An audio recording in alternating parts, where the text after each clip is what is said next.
Good morning students. मैं advocate Rohit Saini. आज अपन बात करेंगे क्रिमिनल प्रोसीजर कोड 1972 के सीआरपीसी के सेक्शन 86 के बारे में देख लिया था। आज अपन बात करेंगे 87।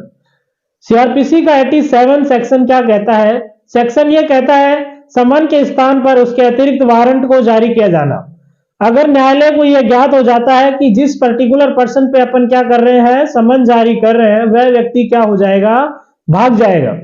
यानी कि जिस व्यक्ति पे अपन वारंट जारी कर रहे हैं वह व्यक्ति समन जारी होते ही या उसकी समन जारी होने के बाद उपस्थिति तारीख से पहले गायब हो जाएगा। तो ऐसी स्थिति में न्यायालय क्या करेगा? उस पर्टिकुलर पर्सन पे समन के स्थान पे उसके अतिरिक्त वारंट को जारी करेगा। इनमें से कौन कौन से कारण और भी है, एक ही कारण नहीं है, ये एक मेन मुख्य कारण है। इसके अलावा भी अन्य कारण न्यायालय को अगर ज्ञात हो जाता है, जैसे कि न्यायालय को लगता है कि यह व्यक्ति समन की सूचना सुन के भी भाग सकता है। भाई अपन जिस व्यक्ति पे समन जारी कर रहे हैं वह व्यक्ति समन की सूचना लगने के तुरंत पश्चात ही क्या हो जाएगा? भाग जाएगा। दूसरी कंडीशन है कि यह व्यक्ति समन लेने से इनकार कर सकता है। कौन? जिस व्यक्ति पे अपन समन जारी कर रहे हैं वह व्यक्ति समन लेने से मना कर सकता है। तो ऐसी स्थिति में भी न्यायालय क्या करेगा? उस पर वारंट जारी करेगा समन के स्थान पर। तीसरी कंडीशन क्या है? तीसरी ऐसी मोस्ट कंडीशन है कि अगर व्यक्ति भाई उस पर समन जारी कर दिया, अभी मैंने बात बोली थी कि समन जारी कर दिया और समन एक तरीके से लेने से मना कर देगा, भाई उसकी समन की स्वीकृति नहीं होगी। तो ऐसी स्थिति में ये सभी कारण उस कोर्ट को लगता है कि ऐसे कारण हो सकते हैं अगर अपन समन जारी करेंगे, तो ऐसी स्थिति में कोर्ट जारी होने से पहले ही उस पर वारंट जारी कर देगा। समन की जगह वारंट जारी करेगा। क्यों करेगा? क्योंकि लगता है न्यायालय को कि वह इस व्यक्ति पे अपन तलब करने के लिए अगर समन जारी करेंगे। समन जारी क्यों करेगा? न्यायालय उसे अपने पास बुलाना चाहता है और ऐसी स्थिति में उसको लगता है कि वो नहीं आएगा, तो उसकी जगह वो डायरेक्ट ही अरेस्ट वारंट जारी कर देगा। यह मुख्य तीन कारण थे।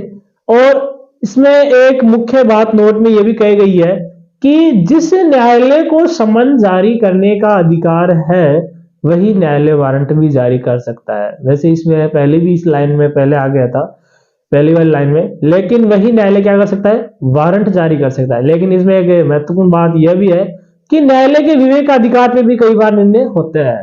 न्यायालय ये जरूरी नहीं है कि लॉ एंड ऑर्डर के अकॉर्डिंग चलता है।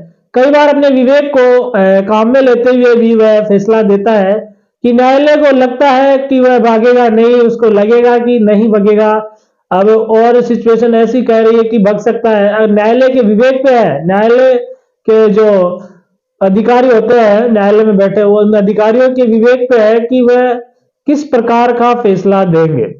वह अपने विवेक के अकॉर्डिंग भी फैसला दे सकते हैं, वह स्वतंत्र है इस फैसला देने के लिए। तो इसमें यही बताया गया है कि वह अपने विवेक के अकॉर्डिंग भी दे सकते हैं, लॉ एंड ऑर्डर के अकॉर्डिंग भी दे सकते हैं। समन के स्थान पे अतिरिक्त वारंट जारी करने का अधिकार उन पे पास है। जो व्यक्ति समन जारी करेगा वह व्यक्ति वारंट भी जारी कर सकता है। लेकिन इसके अतिरिक्त इस सेक्शन में कुछ अपवाद दिए गए। वो अपवाद क्या है वही आज अपन देखते हैं इसी सेक्शन के अंदर। मान लीजिए जिस व्यक्ति पे कोर्ट ने क्या कर दिया? समन जारी कर दिया और वह व्यक्ति क्या हुआ? कोर्ट के समक्ष उपस्थित नहीं हुआ उस पर्टिकुलर टाइम पीरियड के अंदर। तो ऐसी स्थिति में न्यायालय क्या करेगा? उस पर समन जारी कर दिया और समन जारी करने के बाद उस पर क्या करेगा? वारंट जारी। अब समन जारी करने के बाद न्यायालय वारंट जारी करता है, उससे पहले अगर वो व्यक्ति वारंट जारी करने के बाद व्यक्ति एक तरीके से न्यायालय को अपनी जो परेशानी थी वह न्यायालय किस कारण से वह कोर्ट में उपस्थित नहीं हुआ।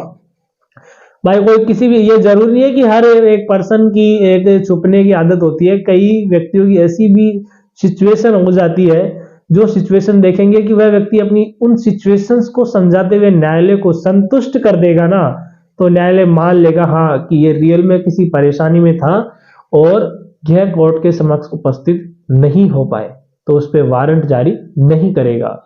तो वह कौन कौन सी परेशानियां हो सकती है व्यक्ति के साथ, एक पर्टिकुलर पर्सन के साथ?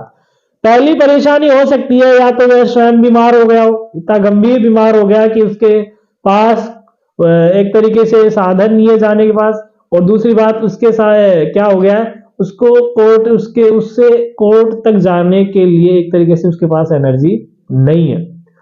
भाई किसी व्यक्ति के पास उठ के घर से कोर्ट तक जाने की एनर्जी नहीं है, उसकी सिचुएशन गंभीर है, गंभीर बीमारी हालत में है, तो वो कोर्ट में कैसे जाएगा?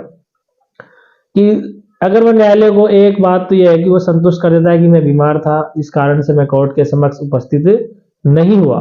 दूसरी बात यह भी हो सकती है कि या तो उसके घर में मौत हो गई हो या किसी रिश्तेदार की मौत हो गई हो या ये अपने घर में ही मौत हो जाएगी, तो वह कैसे जा पाएगा? भाई न्यायालय में जा तो नहीं पाएगा। इसीलिए वह न्यायालय को इस बात से संतुष्ट कर देता है कि वह हमारे घर में मौत हो गई थी, इसी कारण मैं समक्ष नहीं हो पाया। या फिर तीसरी बात यह भी हो सकती है कि मुझे समन की कोई सूचना मिली ही नहीं। अगर किसी व्यक्ति को समन भाई उस अपने ऊपर समन जारी हुआ है, उसको अगर किसी प्रकार की सूचना नहीं मिलती है तो वो कैसे कोर्ट के समक्ष जाएगा? अगर उसे उसे किसी प्रकार की सूचना होगी, भाई अपने ऊपर कोई समन जारी हुआ है, अपने को कोर्ट में चलना है, अगर कोई कुछ चीज पता चलेगी तभी तो करेगा। अगर उसको किसी चीज की सूचना ही नहीं होगी तो वो कोर्ट में कैसे जाएगा? बिना सूचना के कैसे जाएगा? अगर अपने को किसी ने बुलाया है तो वो कैसे बिना, उसे थोड़ी पता चलेगा मैं अपने कोर्ट के समक्ष में अपने को प्रस्तुत होना है। तीन बातें हो गई, तीन मोस्ट ऑफ कंडीशन हो गई। या फिर ऐसी कोई हो सकती है जैसे विशेष उनके परिवार में घटना या फिर ऐसी कोई विशेष परिस्थिति हो जाए जिसके कारण वह नहीं जा पाए, और यह सभी कारण न्यायालय को वह संतुष्ट कर देता है। इन सभी कारणों में से एक कारण को भी वह एक तरीके से संतुष्ट समझा देता है कि हाँ मैं इसी कारण कोर्ट के समक्ष नहीं उपस्थित हो पाया, तो न्यायालय उस पर क्या नहीं करेगा? अरेस्ट वारंट जारी नहीं करेगा।